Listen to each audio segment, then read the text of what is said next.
প্রিয় দর্শক ওই দেখো নদীর পানি বাড়িছে দেখায়নি এখন সিজন আইছে উপরে দিয়ে মেঘ হয়েছে লাগি নদীর পানি বাড়িছে পানিটা কিন্তু গুলা এটা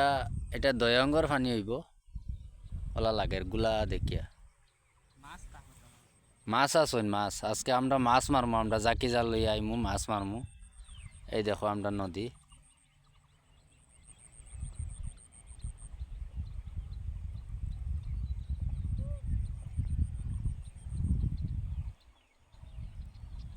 এটা হচ্ছে খবলি নদী বহুত মাছ মারে ওই উজানে দেখায়নি মানুষে বহুত মানুষে মাছ মারে প্রিয় দর্শক লাইক কমেন্ট শেয়ার করিও বেশি বেশি করে ফলো করিও